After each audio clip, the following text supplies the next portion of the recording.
Hi friends, welcome to my channel. இன்றைக்கி நம்ம எங்கே பார்க்க போகிறோம், என்ன பண்ண போகிறோம் அப்படின்னா, இன்றைக்கி வந்து திருவள்ளூரில் எங்களுக்கு ஒரு வீடு இருக்குது. அந்த வீட்டை வந்து போய் க்ளீன் பண்ண வேண்டியது. ஆல்ரெடி வந்து வாடகைக்கு விட்டுருந்தோம். அதை சரி அப்போ அவங்க காலி பண்ணிட்டாங்க, டெனண்ட் காலி பண்ணிட்டாங்க. இப்போ அதனால் அதை க்ளீன் பண்ணிட்டு வரலாம் அப்படிங்கிறதுக்காக கிளம்பியிருக்கோம். ஏன்னா இங்கே நாங்கள் இருக்கிற ஏரியாவிலேருந்து நம்ம திருவள்ளூர் வீட்டுக்கு போனோன்னா சாலிடாக வந்து 1 hour ஆகும். போகிற வழியெல்லாம் பாருங்கள் எவ்வளோ க்ரீனரியாக இருக்குதுன்னு சொல்லிட்டு. இது அவுட்ருங்கிறதுனால எங்கள் வீடு இன்னுமே திருவள்ளூர் மெயின்லலாம் இல்லை, அவுட்டரில் இருக்குது. அதனால் வீடு என்னென்னா ரொம்ப அமைதியாக இருக்கும். இன்னொன்று ஏரியாவே வந்து பார்த்திங்கன்னா அமைதியாக பீஸ்ஃபுல்லாக இருக்கும் அந்த ஏரியாவில். அங்கேருந்து இங்கே ஏன் வந்தோம் அப்படின்னா, ஸ்கூல்ஸு மற்ற மாதிரி டான்ஸ் கிளாஸு அந்த மாதிரி எந்த கிளாஸுமே நியர்பை கிடையாது. அந்த ஒரு ரீசனுக்காக தான் நாங்கள் இவ்வளோ தூரம் தள்ளி வந்திருக்கோம். போகிற வழி பாருங்கள் எவ்வளோ அமைதியாக இருக்குது. டிராஃபிக் கிடையாது, பொல்யூஷன் கிடையாது, வாட்டர் லெவல் எல்லாமே வந்து சூப்பராக இருக்கும். ரொம்ப பிடிச்சமான எனக்கு வீடு அது. முதல் கஷ்டப்பட்டு கட்டின வீடும் கூட, அதுவும் இல்லாமல் ரொம்ப பிடிச்ச வீடும் கூட. அந்த வீட்டில் இருந்த ஒரு பீஸ்ஃபுல்னஸ் வந்து எந்த வீட்லேயுமே வந்தது கிடையாது. ஒரு 10 நிமிஷம் படுத்து தூங்கினீங்கன்னா கூட அவ்வளோ நல்லா ஒரு நிம்மதியான ஒரு தூக்கம் வரும். அதுக்கு ஃபேன் வேணும், ஏசி வேணும்லாம் கிடையாது. தரையில் படுத்தா கூட அந்த வீடு அவ்வளோ ஒரு அமைதியாக நல்லாயிருக்கும். போகிற வழியில் வந்து பார்த்திங்கன்னா இங்கே பாருங்கள், இங்கே ஒரு முனீஸ்வரன் கோயில் பயங்கர கூட்டமாக இருந்துச்சு.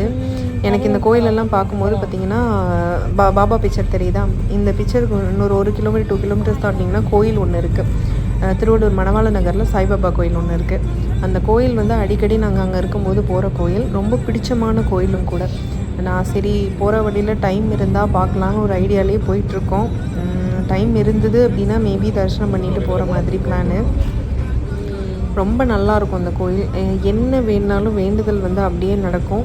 மேக்ஸிமம் நிறைய பேர் எப்படி இங்கே வருவாங்க அப்படின்னா, குழந்தை இல்லாதவங்க வருவாங்க. வியாழக்கிழமை பார்த்திங்கன்னா அங்கே வந்து பாபா கிட்ட வச்சு வாழைப்பழம் கொடுப்பாங்க. ஹஸ்பண்ட் அண்ட் ஒய்ஃப் 2 பேர் வந்து அந்த வாழைப்பழம் வந்து சாப்பிட்டு போவாங்க பிரசாதமாக. அதுவும் இல்லாமல் அன்னதானம் வந்து 3 வேளையுமே உங்களுக்கு வியாழக்கிழமை நடக்கும். மீதி எல்லா விசேஷமான நாள்லேயும் 3 வேளையும் உங்களுக்கு அன்னதானம் நடக்கும். மீதி நாளெல்லாம் பார்த்திங்கன்னா மதிய வேளையில் வந்து உங்களுக்கு அன்னதானம் வந்து அங்கே நடக்கும். இதுதான் வந்து கோயில். சரி டைம் இருந்தது போகலான்னு கிளம்பியாச்சு. கோயில் நல்ல பெருசாக இருக்கும். இது வந்து அவுட்ரு. நான் ஒரு 2 years பேக் போனது. இப்போ பார்த்திங்கன்னா அங்கே ஆரத்தி எல்லாமே வந்து கோயிலில் நடந்துகிட்ருக்கு. ரொம்ப நல்லாயிருக்கும்.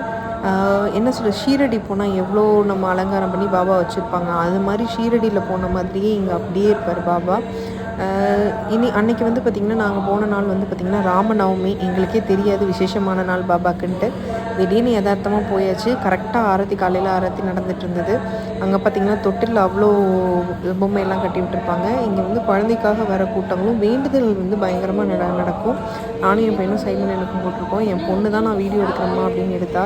சரி ஓகே ஏன்னா வந்து இதை அப்படியே வச்சுக்கலாம் இல்லையா, நானும் பார்க்கும்போதெல்லாம் பாபாவை பார்த்துக்கலாங்கிற ஒரு ஐடியாலேயே வீடியோ எடுத்துன்னு ஃபோனை கொடுத்துட்டு நான் பாட்டுக்கு நின்றுட்டேன் சாமி கும்பிட்றதுக்கு.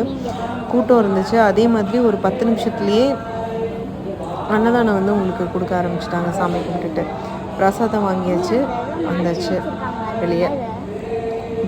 கூட்டம் வந்து பார்த்திங்கன்னா அன்றைக்கி கம்மியாக தான் இருந்தது. சண்டேங்கிறனால பெரிய அளவுக்கு கூட்டம் கிடையாது.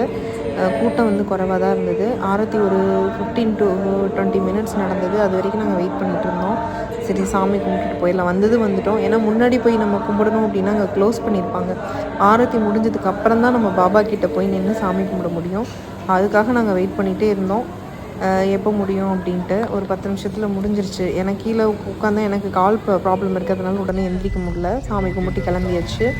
அடுத்து வந்து பார்த்திங்கன்னா நம்ம திருவள்ளூர் வீட்டுக்கு நம்ம சொன்னோம் இல்லையா, அந்த வீட்டுக்கு போயாச்சு. அது வந்து இந்த மஹிந்திரா கேபிட்டல்னு ஒரு என்ட்ரன்ஸ் இருக்குது. அது வழியாக தான் நம்ம உள்ளே போனோம் வீட்டுக்குள்ளே. இது ரொம்ப அவுட்டர். வீடுகளே வந்து பார்த்திங்கன்னா அங்கொன்று இங்கொன்று தான் இருக்கும். லெஃப்ட் சைடில் பார்த்திங்கன்னா இந்த யானை வச்சுருக்கு இல்லையா, இது ஒரு பார்க்கு. முதல் நல்லா மெயின்டெனன்ஸ் பண்ணிகிட்டு இருந்தாங்க. இப்போ யாருமே மெயின்டைன் பண்ணுறதுக்கு ஆள் இல்லை, பைசா கொடுக்காதனால அது அப்படியே இருக்குது. பார்க்கு ஃபுல்லாக செடியெல்லாம் வளர்ந்து புதர் மாதிரி ஆகிடுச்சு இந்த ஏரியாவே. ரொம்ப அவுட்ரு தான். நாங்கள் இந்த வீட்லேயுமே தனியாக நான் பசங்களை வச்சுட்டு ஹஸ்பண்ட் 3 ஷிஃப்ட் போனாலுமே நான் இருந்திருக்கேன். இப்போ வந்து பார்த்திங்கன்னா ஸ்கூலுக்காக, அதுவும் இங்கேருந்து ஒரு எமர்ஜென்சினா ஹாஸ்பிட்டல் போகிறதுக்கே வந்து பார்த்திங்கன்னா ஒரு 1/2 hour ஆயிடுது. இந்த ரீசனுக்காக தான் நாங்கள் வீடு ஷிஃப்ட் பண்ணிகிட்டே போனோம். மித்தபடி இந்த வீடு மாதிரி ஒரு பீஸ்ஃபுல்லான வீடு வந்து நான் வேறு எங்கேயுமே இருந்ததில்லை. நவம்பர் டிசம்பர் ஆனால் காளான்லாம் வந்து இயற்கையாகவே முளைக்கும் பார்த்திங்களா, அந்த மலைக்கு அந்த காளான்லாம் வரும். அப்புறம் வந்து பார்த்திங்கன்னா நவாப்பழ மரம் எல்லாமே வந்து கிடைக்கும். யாரும் பொறிக்க கூட மாட்டாங்க, நம்ம பொறிச்சா தான் உண்டு.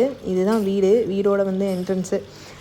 பசங்க எல்லாமே கொஞ்சம் க்ளீன் பண்ணிகிட்ருக்காங்க. க்ளீன் பண்ணதுக்கப்புறம் எடுத்த வீடியோ இது. விநாயகர் வெளியே வச்சுருக்கேன். என் ஹஸ்பண்ட் எல்லோரும் சேர்ந்து தான் க்ளீன் பண்ணோம். உள்ளெல்லாம் செடியெல்லாம் புதர் மாதிரி இருந்தது. வந்து எல்லாத்தையுமே கட் பண்ணி க்ளீன் பண்ணியாச்சு. ரொம்ப அமைதியான வீடு, நல்ல பீஸ்ஃபுல்லான வீடு இது. இந்த வீட்டுக்காக தான் இங்கே அவ்வளோ தூரம் வந்திருக்கோம். ஏன்னா நம்ம டெனண்ட் யாரை வச்சாலுமே அவங்க விட்டுட்டு போகும்போது சரி, ஃபேமிலியாக இருந்தாங்க, கிச்சன் மொத்தத்தையும் அழுக்காக்குனாங்க, பயங்கரமாக இருந்து அவங்க காலி பண்ணிட்டு போகும்போது. அடுத்து சரி நம்ம பேச்சுலர் தான் வச்சுருக்கோம் அப்படின்னு பார்த்தா அவங்க அதுக்கு மேலே அவங்க கூட்டவும் இல்லை, துடைக்கவும் இல்லை, எதுவுமே பண்ணலை போல இருக்குது. அப்படியே இருந்தது வீடு. வந்து ஒரு ரவுண்ட் நாங்கள் க்ளீன் பண்ணியுமே இன்னும் அழுக்காக இருக்குது. இன்னும் 2 தடவை போய் க்ளீன் பண்ணுற மாதிரி இருக்கும். ஆளுங்க யாருமே கிடைக்கல சண்டேங்கிறதுனால. முடிஞ்ச வரைக்கும் நாங்கள் க்ளீன் பண்ணோம். இது வந்து கிச்சன். ரொம்ப எனக்கு பிடிச்சமான இடம் இது. டைனிங் ஹாலும் கிச்சனும் நல்ல டபுள் பெட்ரூம் வீடு தான். ரொம்ப நல்லாயிருக்கும். இங்கே யாருன்னே தெரியல. ஒரு பெட்டும் வந்துச்சு. அதுவும் எங்களோடயே இருந்தது நாங்கள் க்ளீன் பண்ணிவிட்டு வர வரைக்கும்.